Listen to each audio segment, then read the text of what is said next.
Jam on toast!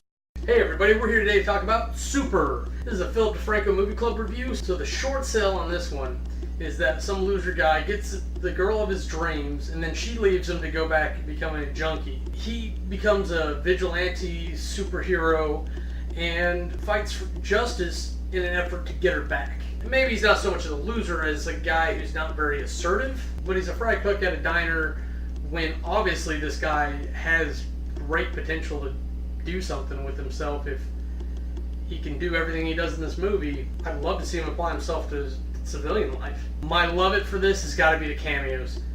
Nathan Fillion as the Holy Avenger. I love Nathan Fillion, and that character was genius, whoever came up with that. And Ellen Page as Bolty. They couldn't have picked a better three people to stick in silly outfits for this. I really don't know who better it would have been. I hate it. I love so much about this movie. There's so little for me to hate. I would have to say it's when he throws up after having sex with Bolty. I'm not into vomit. I wouldn't vomit after sleeping with Ellen Page. I'm just saying. But I understand he's conflicted. The MVP for this, without a doubt, Rainn Wilson. After seeing this movie, I want to say I could watch him in anything and he'd be entertaining. He's hilarious. I love him in this movie and most other things I've seen him in. He just does such a good job with the Crimson Bolt. Really does.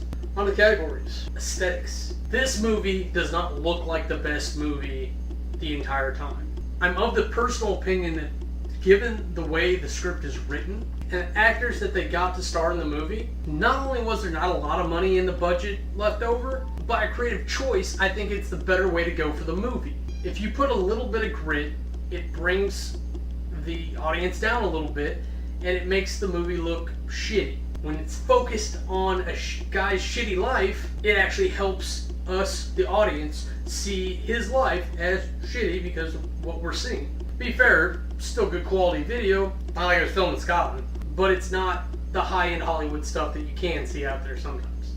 But from the costumes, to the antics, to the strip malls and locations they found for this movie, to the weapons and little Crimson Bolt bombs they make, everything in this is fantastic. Aesthetics gets a 90. Character development. Frank shares with us very specifically a lot of his life.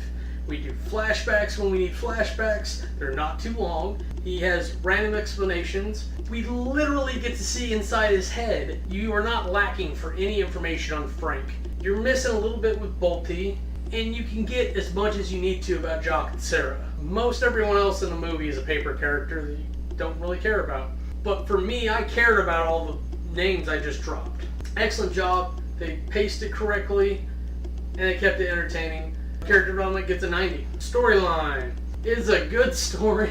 It really is. You ever felt like you were a little bit down and you wanted to step up and do the right thing or do something to keep yourself from getting screwed over? You probably read comics anyways, because that's what superheroes do for you, is they help you emulate that in your head to be the superhero and feel like you're on top of the world and you're not getting kicked around.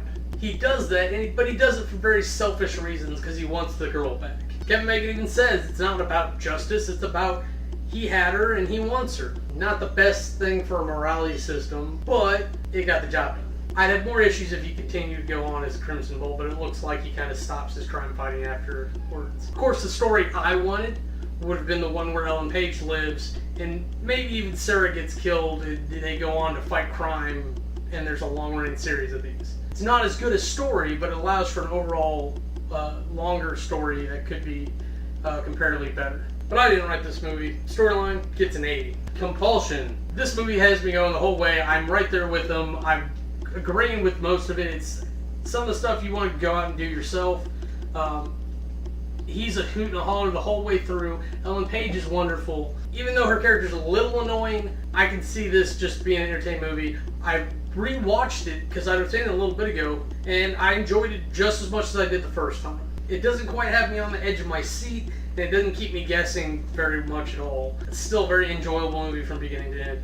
Compulsion gets an 80. We total all that up, we get an average of 85. That keeps it in the top tier. For my wrap-up review, basically this is Kick-Ass done so badly that it's good. Ellen Page would have made a great hit girl had she been age appropriate. Of course, Ellen Page is my Ben Affleck for Kevin Smith. She can be the shark in Jaws. Even if it wasn't the movie I wanted, it was a great movie. The characters leave you wanting more. And whether it's a great example of causality or just some violent action movie, it's going to be something that people should enjoy. I'd recommend this one. But that's it for me. I'm Cam Rye. Have a nice day.